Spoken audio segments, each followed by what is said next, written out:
Willkommen bei Denim Calisthenics und willkommen zu diesem neuen Video. Freut mich, dass ihr wieder eingeschaltet habt. Heute mal von meiner Terrasse ein chilligeres Video, in dem es nur ums Reden geht. Ist für mich ein bisschen angenehmer, als wenn ich auch noch Übungen vorzeigen muss, einfach nur in die Kamera zu reden. Aber heute ein Video zu der Frage, oder zu einer Frage, die ich oft gestellt bekomme, auch von Kunden bzw. von Leuten, die sich einfach Tipps von mir holen. Achim, soll man im Split trainieren, wenn man Calisthenics macht oder nicht? Ja, es wird oft diskutiert, gibt verschiedene Meinungen zu dem Thema. Ich habe auch keine pauschale Antwort auf diese Frage, aber ich möchte einfach ein kurzes, ich hoffe es wird kurz das Video, das werde ich dann erst sehen, wenn ich schneide, aber ein kürzeres Video heute machen zu der Frage eben, wann ist es sinnvoll im Split zu trainieren, wann nicht, beziehungsweise einfach ein bisschen Pro und Contra darüber euch zu geben. Genau. Was ist ein Split überhaupt? Wahrscheinlich wisst ihr es, wenn euch dieses Video anschaut oder wenn euch der Titel angesprochen hat, aber ein Split heißt auf gut Deutsch, dass man nicht ein Ganzkörpertraining an einem Tag macht, sondern dass man an verschiedenen Tagen verschiedene Muskelgruppen trainiert. Klassiker wäre jetzt zu splitten in Push, Pull und Beine, das heißt Zugmuskulatur, Druckmuskulatur und Beine. Vielleicht könnte man auch noch die Körpermitte dazugeben.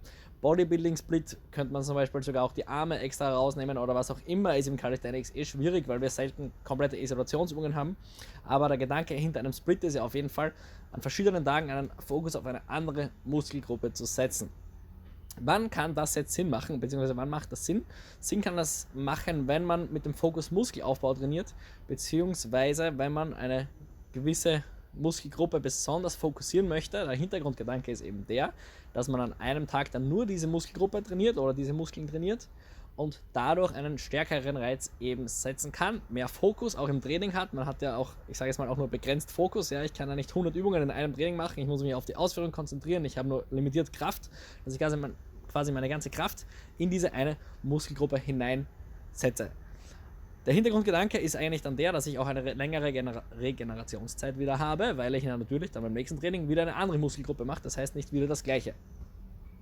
Was spricht eben dafür? Dafür spricht eben dieser Fokus, den ich habe auf die Muskelgruppe und auch die längere Regenerationszeit.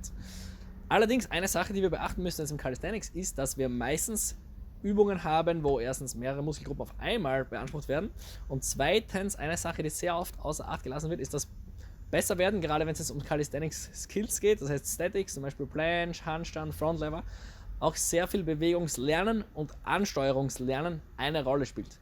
Das heißt auf gut Deutsch, euer Körper muss möglichst oft und auch regelmäßig einen gewissen Reiz gesetzt bekommen, damit er stärker in einer Position wird. Es geht ja nicht nur darum, dass der Muskel alleine stärker wird oder der Muskel größer wird, sondern es geht ja auch, dass euer Körper, das heißt das Zusammenspiel der Muskeln, effizienter wird, um in einer gewissen Position stärker zu werden, wenn man jetzt zum Beispiel den Static halten möchte. Ja?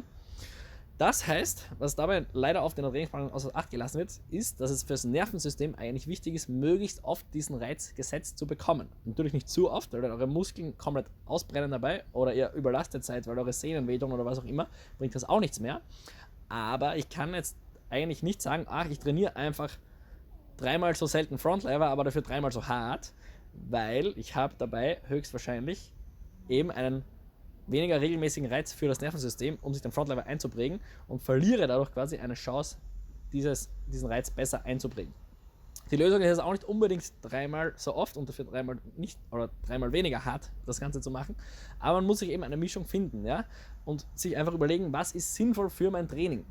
Ein Punkt, der finde ich in meinen Augen sehr dafür spricht, Push-Pull gemeinsam zu trainieren. Ich trainiere fast an allen Trainingstagen Push und Pull gemeinsam. Aktuell mache ich so, dass ich 4 Oberkörpertrainingstage die Woche habe, wo ich zweimal Focus Straight Arm Strength, also eher Planche und Frontlever, und zweimal Focus Bent Arm Strength, also eher Focus Handstand Push-Up, One-Arm Pull-Up habe und quasi so abwechsle. Aber ich habe eigentlich einen Tag, an dem ich sowohl Push als auch Pull trainiere, fast immer in meinem Trainingsplan drin.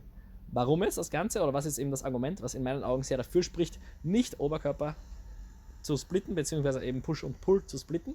Der Grund ist, dass wir uns eigentlich sehr viel Zeit sparen können. Meistens, gerade wenn es ums Skilltraining geht, ist es eigentlich so, auch wenn es ums Basics geht, aber sowieso beim Skill ist es noch viel stärker so, dass wir eben eigentlich einen Reiz setzen können und das Limitierende im Training meistens nicht die Ausdauer ist, sondern also dass ich komplett außer Puste bin, sondern eher die Kraft dieser Muskelgruppe. Das heißt, wenn ich jetzt einen Frontlever halte, Max Hold mache, brauche ich wirklich ein paar Minuten, bis ich wieder einen guten Hold machen kann. In dieser Zeit sitze ich aber eigentlich nur rum. Das heißt, wenn ich jetzt nur Pull trainieren würde an einem Tag, würde ich eigentlich Zeit nicht verschwenden, aber ich könnte auf jeden Fall diese Pausenzeit, die ich bräuchte, um wieder einen Frontlever halten zu können, zum Beispiel nutzen, um einen Planche-Versuch zu machen. Das heißt, anstatt Frontlever zu machen am einen Tag und am nächsten Tag Planche, kann ich eigentlich am gleichen Tag, auch fast in der gleichen Zeit, Frontlever, Planche machen. Das gleiche zum Beispiel, wenn ihr ein Anfänger jetzt seid, auch mit Klimmzügen und Dips oder auch wenn man jetzt nur Basics trainiert, kann ich genauso mit Klimmzügen und Dips machen. Das heißt, ich kann in der gleichen Trainingszeit fast doppelt so viel Volumen unterbringen, wenn es jetzt um Richtung Hypertrophie bzw. Maximalkraft geht. Ja? Wenn ich jetzt ein Kraft-Ausdauer-Training mache, wird es wieder anders ausschauen, weil dann habe ich natürlich nicht diese Pausenzeiten, aber es ist ja nicht so, dass, oder in den meisten Fällen nicht so, dass jetzt nur Kraft-Ausdauer spezifisch trainiert wird. Das ist in meinen Augen ein Argument, das eben sehr stark dafür spricht, nicht zu splitten. Was auch noch dazu kommt, ist eben das Argument vom Bewegungslernen. Das heißt, ihr solltet die Übungen öfters machen, dass euer Nervensystem sich daran gewöhnen kann. Natürlich solltet ihr euch nicht überlasten, ja. Aber meistens ist es so, dass ich eigentlich in quasi weniger Zeit gleich viel machen kann. Das heißt, wenn ich jetzt zum Beispiel 5 Trainingstage die Woche hätte und an 2 davon Push trainiere, an 2 davon Pull trainiere und an einem davon Beine trainiere, könnte ich theoretisch das gleiche Volumen wahrscheinlich auch an 3 Tagen machen. Das heißt natürlich nicht, dass ihr statt 5 Tagen nur 3 Tage trainieren müsst. Das heißt, wenn ihr sagt, ich möchte 4 oder 5 Mal die Woche trainieren, könnt ihr dann auch mehr Trainings machen. Wie gesagt, ich mache es aktuell so, dass ich zum Beispiel Push und Pull gemeinsam trainiere, aber den Fokus ändere. Das heißt, man braucht ein bisschen Anatomiewissen, man spürt es aber eigentlich ja auch, welche Muskelstränge, ja, weil nur Push ist ja auch nicht Push und Pull ist ja auch nicht Pull. Ich trainiere zum Beispiel 2 Tage hintereinander Pull, aber einmal mehr mit dem Fokus horizontalen Pull und einmal mehr mit dem Fokus vertikalen Pull. Das heißt, ich habe da auch andere Muskelgruppen unterschiedlich stark dabei, aber sich das einfach so im Hinterkopf zu behalten, was da einfach sinnvoll sein kann, ist ganz hilfreich, um das Training wirklich effizient zu gestalten. Dieses Verständnis zu haben, eben Calisthenics stärker werden heißt auch Bewegungslernen. Das heißt, ich brauche öfters einen Reiz und nicht nur komplett isoliert zu arbeiten. Es kann in manchen Fällen Sinn machen, wirklich einfach auch zu splitten, wenn man sagen will, hey, ich will wirklich mich ganz darauf fokussieren, eine Übung zu lernen. Zum Beispiel, ich möchte wirklich mich extrem auf den Planche fokussieren. Ich brauche meinen ganzen Fokus, meine ganze Kraft in diesem Training nur für Planche. Dann kann ich auch nur ein Push-Training machen. Aber in den meisten Fällen würde ich es empfehlen, nicht zu splitten, einfach weil es effizienter ist. Wir haben auch alle nicht unendlich viel Zeit. Und das ist meine Meinung zu dem Thema Oberkörper-Split. Eine andere Frage wäre natürlich noch Split Oberkörper-Unterkörper. Jetzt einfach mal vielleicht Push-Pull gemeinsam zu trainieren und Beine zu trainieren. Ich kann es grundsätzlich empfehlen, sich zu überlegen, hey, wann setze ich mein Beintraining an, gerade wenn ich mit Gewichten, so wie ich zum Beispiel auch Kniebeugen trainiere oder vielleicht Kreuzheben trainiere, wann mache ich das? Ihr müsst nämlich euch dessen bewusst sein, dass euer Nervensystem als auch eure Muskulatur einfach auch von so einem Beintraining gereizt wird. Das heißt, ich spüre nach einem harten Beintraining am nächsten Tag, auch zum Beispiel bei Handständen oder beim Planche oder beim Frontlever, dass auch meine Körpermitte geschwächt ist, ja, und dass auch mein Nervensystem geschwächt ist.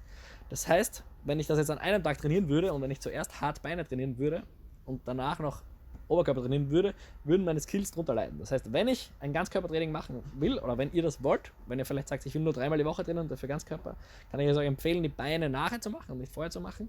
Falls ihr das splitten wollt, dann kann ich euch empfehlen, dass ihr es so macht, dass ihr quasi den Leg Day nicht unbedingt vor einem Tag macht, an dem ihr extrem skillspezifisch unterwegs seid.